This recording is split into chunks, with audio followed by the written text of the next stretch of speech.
নমস্কার বন্ধুরা, আমার চ্যানেলে আপনাদের স্বাগত। তো প্রতিদিনের মতো আজকেও একটা নতুন ধরনের ভিডিও নিয়ে এসেছি। ঝিঙে তো অনেক রকম করেছেন এবং খেয়েছেন, একবার এইভাবে ঝিঙে আর ডিম দিয়ে রান্না করে দেখবেন, খেতে কিন্তু দারুণ লাগে। আর যারা ঝিঙে খেতে চায়নি তারা একবার এইভাবে রান্না করে দেবেন, তারাও কিন্তু চেটেপুটে খেয়ে নেবে। তো চলুন দেখে নেওয়া যাক আমি কিভাবে ঝিঙে আর ডিম দিয়ে এই রান্নাটা করি। এখানে নিয়েছি 500 গ্রাম ঝিঙ্গা। ঝিঙ্গাটাকে ছুলে করে ধুয়ে করে আর এইভাবে কেটে নিয়েছি। আর নিয়েছি একটা মিডিয়াম সাইজের আলুটাকে এইভাবে ডুমো ডুমো করে কেটে নিয়েছি। আর ঝিঙ্গাটাকে কেটে করে ধুবেন না, ধুয়ে করে কাটবেন, না হয় অনেক জল বেরোবে। এমনিতেই ঝিঙ্গা থেকে অনেক জল বেরোয়। এখানে নিয়েছি 3টা ডিম, দিয়ে দিচ্ছি পরিমাণ মতো লবণ। এরপর ডিমটা ভালোভাবে ফেটিয়ে নিচ্ছি।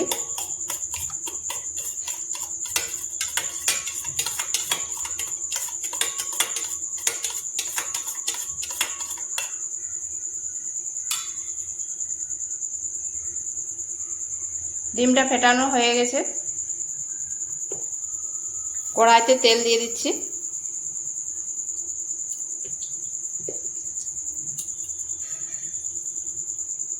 তেলটা গরম হয়ে গেছে, এরপর দিয়ে দিচ্ছি ফেটানো ডিমটা।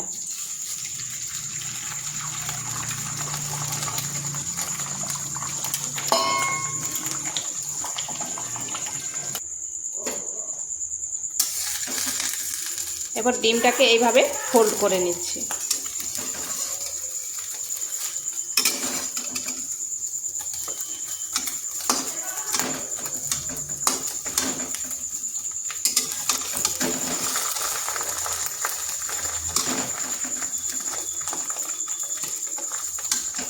উল্টো পাশটাও একটু ঘুরিয়ে দিলাম।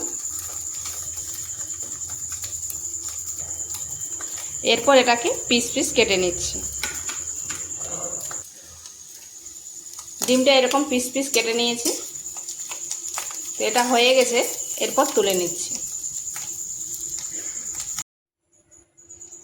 ওই কড়াইতে আবার একটু তেল দিচ্ছি।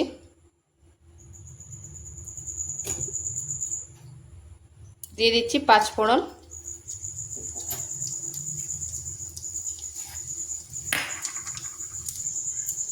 দিয়ে দিচ্ছি 3টে কাঁচা লঙ্কা। আর দিচ্ছি পেঁয়াজ পেস্ট।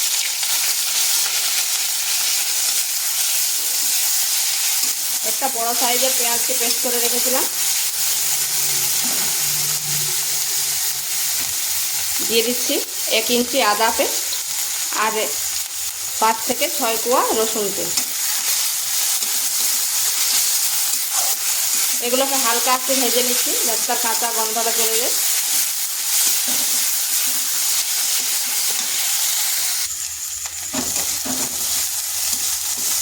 এরপর এখানে মশলাগুলো দিয়ে দিচ্ছি। দিয়ে দিচ্ছি হলুদ গুঁড়ো, কাশ্মীরি লঙ্কা গুঁড়ো, জিরে গুঁড়ো, ধনে গুঁড়ো। এবার মশলাটা ভালোভাবে কষিয়ে নিচ্ছি। এখানে সামান্য একটু জল দিচ্ছি।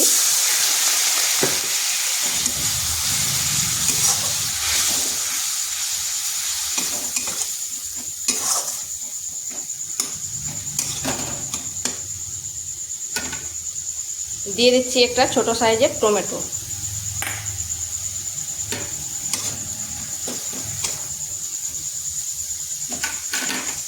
সামান্য একটু লবণ, তাতে টমেটোটা তাড়াতাড়ি গলে যাবে।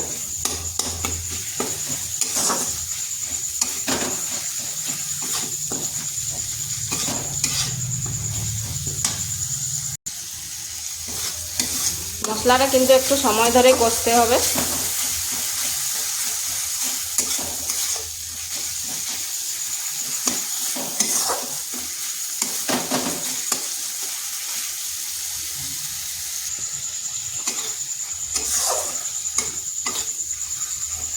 মশলাটা কষানো হয়ে গেছে আর দেখুন কড়াই থেকে তেল ছেড়ে যাচ্ছে। এরপর এখানে দিয়ে দিচ্ছি ঝিঙে আর আলু যে কেটে রেখেছিলাম সেইগুলো ভালো করে মশলার সাথে মিশিয়ে নিচ্ছি।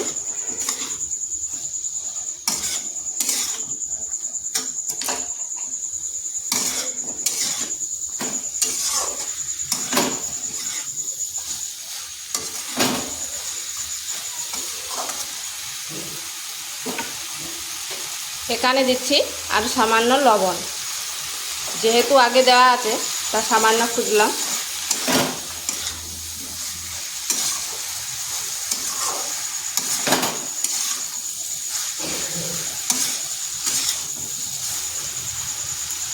এরপর ঢাকা দিয়ে মিডিয়াম আঁচে 5 মিনিট রেখে দিচ্ছি।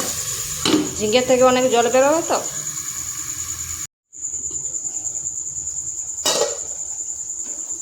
দেখুন ঝিঙ্গা থেকে কত জল বেরিয়েছে।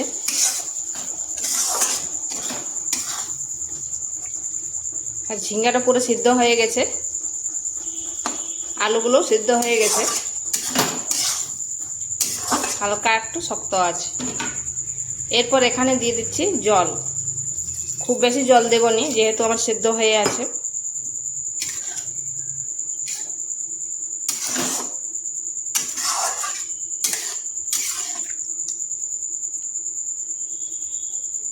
এরপর এটাকে ঢাকা দিয়ে 5 থেকে 7 মিনিট রেখে দিচ্ছি।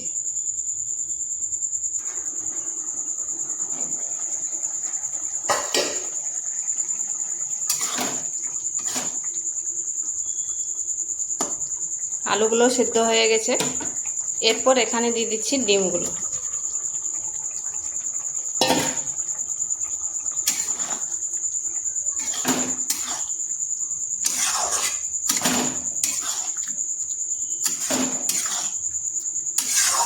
ভালো করে মিশিয়ে নিচ্ছি।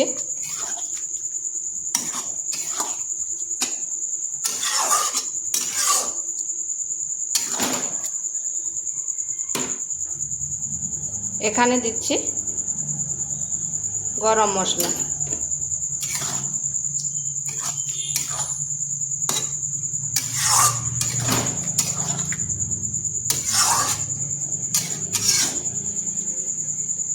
এরপর আঁচটা স্লো আঁচ করে 2 থেকে 3 মিনিট রেখে দিচ্ছি।